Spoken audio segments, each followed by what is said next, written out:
Y'a personne ici? Terminé tout ça. Je proteste.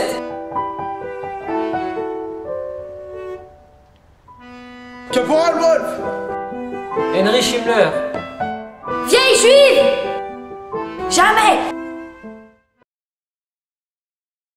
Je suis né à Paris le 26 juillet 1939. Il y avait mon père, ma mère et mon frère aîné. Mon père est né en 1898 en Roumanie. Ma mère est née à Paris en 1907. Mon père était tailleur. Ma mère devait l'aider. Pendant la guerre, mon père était interné d'abord à Compiègne. Il a été libéré, puis il a été pris en février 1943. Mon père aurait dû, quand les deux flics sont entrés, qui après avoir cassé la porte étaient très gentils et se sont excusés en disant mais pourquoi vous n'avez pas ouvert, voilà, bon, ils étaient tout gênés d'avoir dû casser la porte. Et puis pendant que mon père s'habillait, ils ont discuté très gentiment en lui disant vous n'auriez pas dû rester, vous auriez dû partir en zone libre, c'est ridicule, c'est bête, voilà, bon. On leur a donné un verre de vin, ils ont bu le verre de vin, puis ils ont emmené mon père, voilà. Et ma mère est restée à Paris. Mais moi, je ne suis pas un acteur de cette chose-là. Je suis même pas un témoin. C'est-à-dire, je suis un enfant de cette période-là. Mon frère et moi, on a été envoyés en zone dite libre, qui ne devait plus être tout à fait libre quand on est parti. Dans les organisations de sauvetage, il y avait beaucoup de jeunes juifs. Il y a une dame qui nous a accompagnés. D'après mon frère, j'ai passé le voyage sur les genoux d'un soldat allemand que j'appelais papa. On passait déjà avec nos fausses identités. On passait la ligne de démarcation accompagné de quelqu'un qui n'avait pas l'air juif. On comprenait qu'il y avait du danger. Et ensuite, on a été dans une maison d'enfants juive. Cette maison a été menacée d'une rafle et on a été dispersés en Isère. D'abord, on est resté dans une ville qui s'appelle La Grave et ensuite dans une famille près de Grenoble où il y avait des enfants de résistants. On était annihilés. Le moyen de cacher le fait qu'on était juifs, c'était d'aller de temps en temps à l'église avec les autres enfants. À la libération de Grenoble, on a vu les soldats marocains. Il y avait des Américains. Je pense qu'on vivait dans une sorte d'angoisse parce que en revenant à Paris, donc des années après, mon frère et moi on dormait dans le même lit et on hurlait ensemble la nuit sans se réveiller. En sortant de la guerre, ma mère attendait le retour de son mari. Mais on ne savait pas ce que ça voulait dire déporté. Il n'y avait pas de nom pour qualifier les gens comme mon père ou comme son père qui étaient déporté, aveugle. À quel moment on a compris ce que c'était que le mot déporté? Je ne saurais pas le dire. Il y avait une sorte de refus d'entrer dans cette chose extrêmement compliquée qu'est l'extermination. Parce que c'est tout à fait inimaginable ce qui s'est passé. Qu'on envoie des gens très calmes pour arrêter des petits-enfants, pour arrêter des femmes. Donc à 14 ans, on me sort de l'école, on me trouve une place dans un atelier. J'étais le seul enfant. Il me dit, non, vous ne pouvez pas être apprenti tailleur, vous êtes inapte au métier manuel. Et j'ai commencé à faire du théâtre. Je suis rentré dans une troupe où ils avaient besoin de quelqu'un pour s'occuper des costumes. Un comédien est tombé malade et je l'ai remplacé au pied levé. J'ai dit, mais comment je joue le nom Dieu, je connais pas le texte. Il me dit, il fallait venir plus tôt. Après, j'ai joué d'autres petits rôles. J'avais beaucoup de temps de libre et je me suis mis à écrire du théâtre. Alors, les pièces pour enfants, ça donne beaucoup de liberté. J'écris sur les mêmes sujets que pour les pièces adultes, mais en ayant conscience que c'est pour des enfants. Même des pièces qui parlent de choses terribles. Une dame, un jour, m'appelle de la radio. Et elle me dit, est-ce que vous voudriez écrire une pièce de 25 minutes sur la Shoah? Alors, je lui dis, sûrement pas. Elle me dit pourquoi? J'ai dit mais parce que j'écris pas de pièces sur la Shoah pour les enfants. C'est ridicule. 2 jours après, je me dis mais ça existe. J'ai adapté le Chaperon rouge, simplement je l'ai mélangé avec les lois de Vichy. Je n'allais pas en faire une pièce sur la Shoah, c'est-à-dire que je ne raconte pas l'arrestation, parce que je trouve que c'est pas à moi de dire aux enfants comment ça se passait jusqu'au bout. Où est le tabac? On est plus. Pas la peine de te fatiguer mon pote, on joue plus. On joue plus. La pièce est finie. Fini? On voit pas comment on les embarque alors? Ni comment on va chercher papa, maman, Uf avec la grande auto? Non, on s'arrête. On fait pas entrer la grosse voiture de police? On met pas des barbelés partout et tout ça? Non, on te dit. Alors on s'arrête comme ça alors? Bah ouais. C'est pas terrible comme fin, hein. Les comédiens doivent être très joyeux. Ils doivent surtout pas se dire qu'ils jouent une pièce sur la Shoah. En plus, c'est pas une pièce sur la Shoah, c'est une pièce qui raconte qu'une petite fille n'a pas le droit de manger du beurre, qu'elle n'a pas le droit d'aller sur tel chemin. C'est un jeu. Après, que les spectateurs associent les choses. Si c'est joué avec un peu d'imagination, ça peut fonctionner. Papa, petit capuchon. Bonjour monsieur. Caporal Wolf. Enchanté, chaperon rouge. Document. Comment? Document, papier, papier, laissez-passer, Auschwitz, permis, passeport, carte de séjour, immatriculation, carte grise, bleue, verte, exécution. Ah, pourquoi? Je passe ici tous les jours sans qu'on ne me demande jamais rien. Aujourd'hui, montre document Toto Wolf. Pourquoi? Parce que loi. Loi?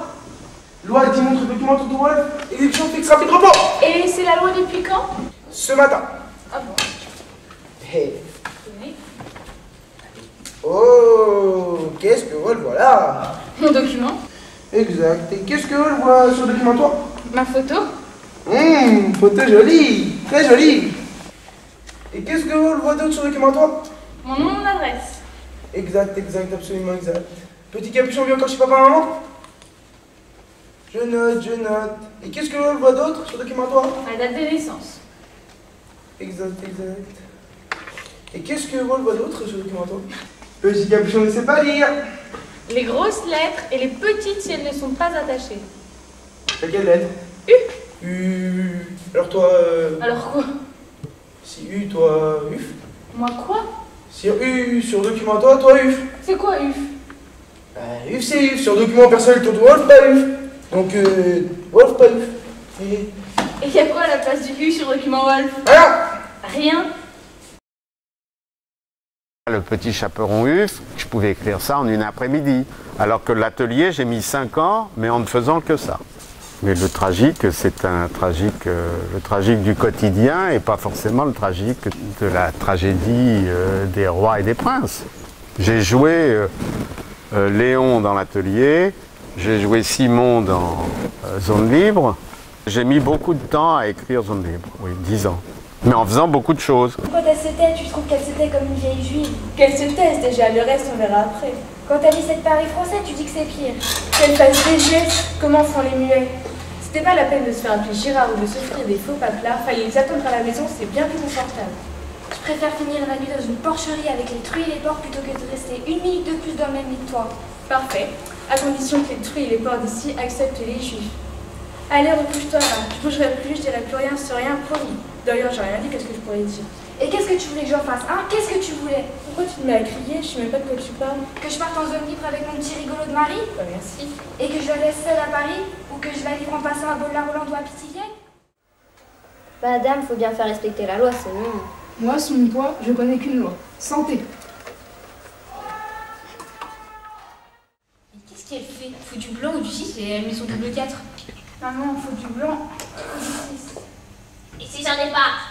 Je sais jouer, bah je sais jouer. Si elle me débarrasse d'urgence de secondes. Ah, c'est toi. Qu'est-ce qu'elle dit? Elle n'a ni blanc ni 6. Et bien sûr qu'elle a ni blanc ni 6. Donc elle pioche. Maman, pioche. Quoi? Tu te mets avec cet accapareur contre ta propre mère? Tu dois piocher, tirer des sons jusqu'à ce que t'en trouves un de bon. C'est ça, compte dessus, boîte de l'eau. Qui pioche lui, c'est elle ça. Ou qu'il fasse piocher sa brute. Maman, c'est toi qui n'as ni blanc ni 6 et c'est à toi de jouer. Il fait exprès, et me coince exprès. Maman, c'est le jeu. Qu'est-ce qu'elle dit? Elle préfère que vous piochiez pour elle. Ah, c'est pas possible ça, je vais connaître son jeu. Maman, pioche déjà. Non! Il a stocké tous les blancs et tous les 6. Maintenant, il veut me faire tirer tous les pions qui restent. Va voir son jeu. Maman. D'ailleurs, je joue plus. Il a joué dehors avec ses vaches. Il aime? Il sent? Non, la vache? Y a pas de vache, maman. Arrête un peu, tu veux? Enfin, qu'est-ce qu'elle dit? Elle est un peu fatiguée. Elle abandonne? T'abandonnes? Mais écrire, surtout pour le théâtre, il faut une forme de spontanéité. Il faut tout écrire et après réfléchir. Je me suis mis à écrire à chache. J'ai d'abord lu les lettres d'Himmler et le texte cité à la fin. Messieurs, mesdames, chers collègues, discipline, discipline, courtoisie, courtoisie. Respect, respect. Nous devons savoir quel est le personnage de chers collègues né ici, mondialement connu, et que je ne connais pas? Bah, vous le connaissez. Messieurs, mesdames, ah non, les 2 H, l'œuvre du sculpteur Naoto, ouais. Le nom. Non, les deux H. N'ayez crainte, les 2 H conviendront. Alors dans ce cas, nous n'attendons plus que la révélation sur le nom. Et bah c'est Heinrich Himmler. Comment? Qui? Scandale! Qui dit-il? Vous feignez tous d'ignorer qu'Heinrich Himmler naquit dans notre cité. J'exige des excuses immédiates. Je trouve indigne dégradant. Je suis outré. Heinrich Himmler, que diront les qui, les quoi? Nous sommes en Europe, nous sommes Européens, sous le regard des... Justement, nos voisins ne pourront plus nous reprocher de ne pas avoir le courage d'affronter notre passé en face. Le nom d'Heinrich Himmler sur les établissements scolaires. Pour une fois, nous serons les premiers. Les 2 H conviennent, je suis pour. Mesdames, messieurs, enfin, chers collègues, nous avons, je pense, assez perdu de temps. Cette plaisanterie d'un goût que je ne qualifierai pas... Ignoble. Parfaitement ignoble. Permettez... Non, ça suffit. Il suffit d'inscrire collège Heinrich Himmler, plus grand criminel du XXIe siècle.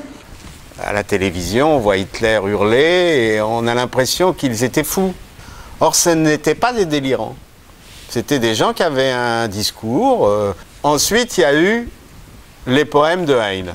Une fois que j'ai découvert qu'à un siècle près, il y avait eu ce poète qui en plus a vécu à Paris, qui n'était plus édité en Allemagne, qui a été en fait interdit 2 fois. Il a été interdit de son vivant et ensuite il a été interdit par les nazis. La pièce est organisée et il y avait en même temps le désir de faire une parodie d'une réunion, ça pouvait être un conseil municipal. Je pense qu'il aurait été insoutenable qu'il n'y ait que les lettres d'Himmler. Disons que Heine donne de l'oxygène et permet de se souvenir que l'humour, la poésie, l'intelligence peut d'une certaine manière s'opposer et vaincre. On ne peut pas donner la parole à Himmler sans lui donner un antidote. Vous lisez n'importe quelle page de Heine et vous avez envie de vivre.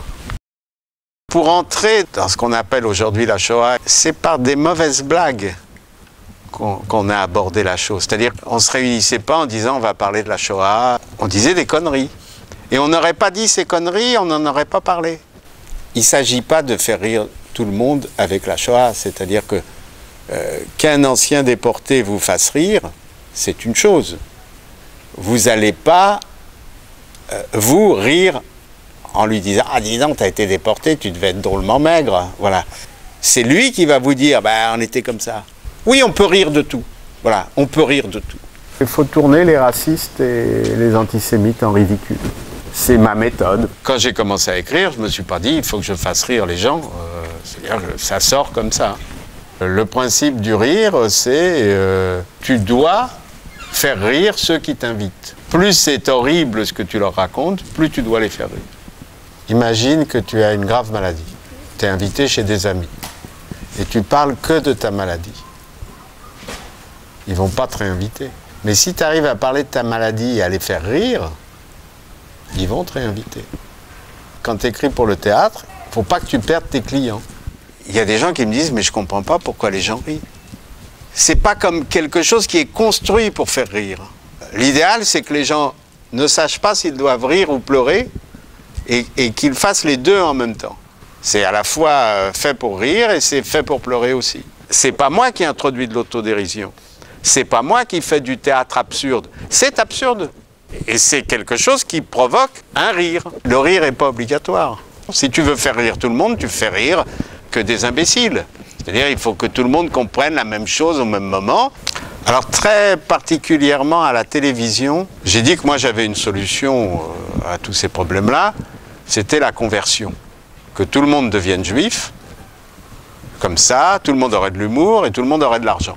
Une critique de télévision qui a dit que c'est horrible ce que cet homme dit à la fin, il veut forcer tout le monde à se convertir, alors on lui a dit mais c'est de l'humour.